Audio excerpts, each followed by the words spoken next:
நாளைக்கு கிடைக்கப் போகும் வெற்றியை நினைத்து மகிழ்வதை விட நேற்றைக்கு கடந்து வந்த தோல்விகளை நினைவில் வைத்து செயல்பட்டால் வாழ்க்கையை என்றும் மகிழ்ச்சியாக வாழலாம். வாழ்க்கை என்பது உனக்கான இடத்தை தேடுவது அல்ல, உனக்கான அனைத்தையும் நீயே உன் உழைப்பால் உருவாக்கிக் கொள்வது. நேற்றைய நினைவுகளை நினைத்து வருந்தி நாளைய கனவுகளை மூழ்கடித்து விடாதே. உன் மனதில் உறுதி இருந்தால் வாழ்க்கையே உனக்கு வசமாகும். விழுந்து விடுவேனோ என்ற பயத்துடன் ஓடாமல், விழுந்தாலும் எழுந்து விடுவேன் என்ற நம்பிக்கையுடன் ஓடுங்கள். வாழ்க்கையில் எப்போதும் தடுமாற்றமே இருக்காது.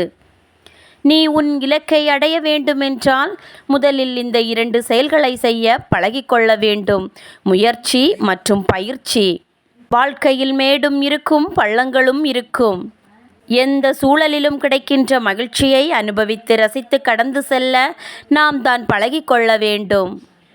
முடிந்து போனவைகளை நினைத்து வருந்தி கொண்டிருப்பதை விட அடுத்தது என்ன செய்து அனைத்தையும் சரி செய்ய முடியும் என்று யோசிப்பதே சிறந்தது.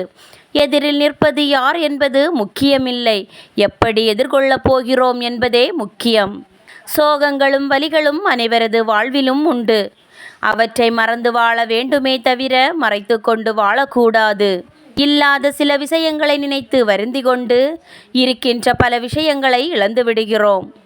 இல்லாதவைகளை நினைத்து ஒருபோதும் வருந்தாதீர்கள். வாழ்க்கையில் யாரையும் மிகையாகவோ அல்லது குறையாகவோ எடை போடாதீர்கள். உலகத்தையே மூழ்கடிக்கும் கடலால் கூட ஒரு துளி எண்ணெயை மூழ்கடிக்க முடிவதில்லை. எதையும் சரியாக திட்டமிட்டு செய்ய பழகிக்கொள்ளுங்கள். இந்த காலத்தில் தவறை சரியாக செய்தவன் கூட தலை நிமிர்ந்து வாழ்கிறான். நல்லதை தவறாக செய்தவன்தான் தலை குனிந்து நடக்கிறான். விமர்சனங்களை விட்டு தள்ளுங்கள். விமர்சனங்களுக்கு விளக்கம் சொல்லிக் கொண்டிருப்பவன் வாழ்வை வீணடித்துக் கொள்கிறான் என்பதை உணருங்கள். முதலில் கீழ்ப்படிய கற்றுக்கொள். கட்டளையிடும் பதவியும் அதிகாரமும் தானாகவே உன்னை தேடி வரும். தோல்விகளை கூட துவைத்து காய போட்டு விடலாம். எதையும் தாங்கும் மன வலிமை ஒன்று மட்டும் உங்களிடம் இருந்தால், மனம் உங்களை கட்டுப்படுத்தும் முன் உங்கள் மனதை நீங்கள் கட்டுப்படுத்தும் வித்தையை கற்றுக்கொள்ளுங்கள். உங்கள் இலக்குகளை எளிதாக அடையலாம். மன அழுத்தத்தில் இருக்கும்போது எதையும் சிந்திக்காதே. அது ஒருபோதும் உனக்கு வெற்றியை தராது. புன்னகையோடு சிந்தித்துப்பார், புதிது தெளிவு பிறக்கும். வெற்றி உன்னை தேடி வரும். யாரையும் பலவீனமாக நினைத்து விடாதீர்கள். 5 கோடி ரூபாய் காசோலையை எழுதுவதற்கு 5 ரூபாய் பேனாய் கூட பயனுள்ளதாக இருக்கும்.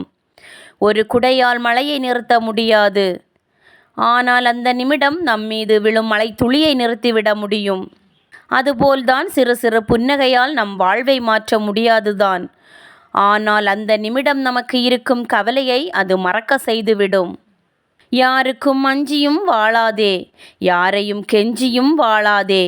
உனக்கான வாழ்க்கையை உண்மையாகவும் நேர்மையாகவும் வாழ பழகிக்கொள். இலக்குகளை பற்றி சிந்திக்காத வாழ்க்கை என்றும் சிகரம் தொடுவதில்லை. பிரச்சனைகளையே சந்திக்காத பயணம் என்றும் நம்மை சிந்திக்க வைப்பதில்லை. 1000 புண்ணியங்களை செய்வதை விட நம்மிடம் இருக்கும் ஒரே ஒரு தவறை உணர்ந்து மனம் வருந்தி உண்மையிலேயே அதை திருத்திக் கொள்வதுதான் உயர்ந்தது. வாழ்க்கை என்பது எதிர்காலத்திற்கான போராட்டம் மட்டுமல்ல, வாழும் தருணங்களை உயிர்ப்புடன் வைத்துக்கொள்வதுதான் வாழ்க்கை. வெளிச்சம் கிடைத்தவுடன் விளக்கில் எரிந்து கொண்டிருக்கும் திரியின் தியாகம் யாருக்கும் தெரிவதில்லை. சில மனிதர்களும் அப்படித்தான். நம்மிடம் அவர்களுக்கான தேவை பூர்த்தியான பிறகு நாம் அவர்கள் கண்களுக்கு தெரியாமலேயே போய்விடுகிறோம். வாழ்க்கையில் நீங்கள் தொலைத்ததை மட்டும் தேடுங்கள். உங்களை தொலைத்தவர்களையெல்லாம் தேடி தேடி இருக்கும் வாழ்க்கையையும் இழந்து விடாதீர்கள்.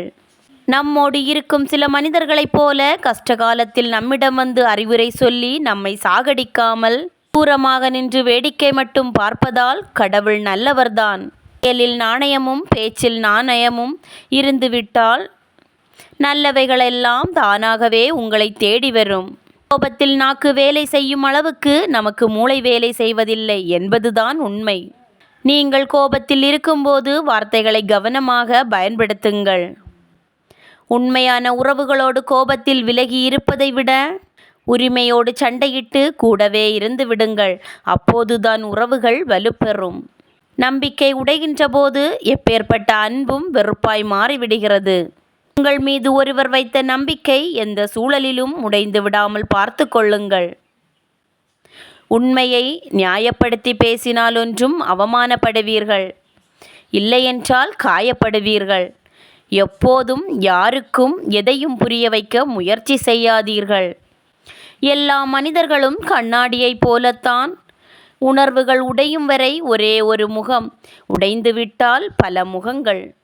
அவ்வப்போது சிறிது கோபத்தையும் அதிகாரத்தையும் காட்டிக்கொள்ள மறந்து விடாதீர்கள்.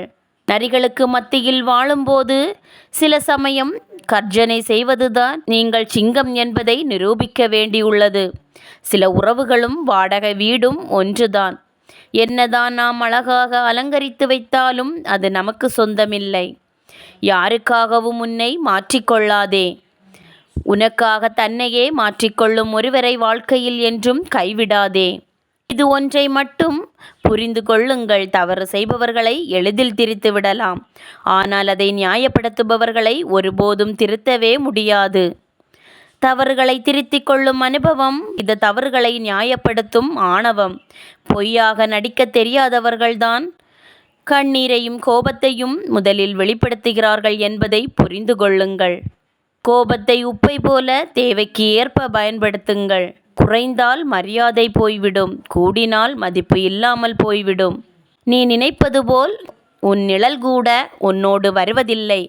மற்றவர்களை பார். மற்றவர்கள் எப்படி நீ நினைப்பது போல் நடந்து கொள்வார்கள் என்பதை கொஞ்சமாவது சிந்தித்து பார். உன்னை கோபப்படுத்துவது ஒருவனுக்கு இன்பம் தருவதாக இருந்தால் பதிலுக்கு நீ கோபப்படாமல் இருப்பது உன்னுடைய இன்பமாக இருக்கட்டும். அன்பின் எதிர்பார்ப்பு எப்போதும் அன்பாகத்தான் இருக்கும். அதற்கு ஏமாறத் தெரியுமே தவிர யாரையும் ஏமாற்றத் தெரியாது. வாழ்க்கை முழுக்க கஷ்டங்கள் வந்து கொண்டேதான் இருக்கும். அதற்காக உங்களுக்கான நேரத்தை ரசிக்க மறந்து விடாதீர்கள். உன்னை நம்பியவர்களுக்கு நீ உயிராய் இருப்பது போல் உன்னை வெறுப்பவர்களுக்கு நீ உதாரணமாக இருக்க பழகிக்கொள். நீ இருக்கும்போது மரியாதை வேண்டுமென்றால் உன்னிடம் பணம் நிறைய இருக்க வேண்டும். நீ இறந்த பிறகும் மரியாதை வேண்டுமென்றால் உன்னிடம் நல்ல குணம் இருந்தால் போதும். தனக்கு உண்மையாக இருக்கும் ஒருவனுக்கு வேறு யாருடைய உபதேசமும் தேவைப்படுவதே இல்லை.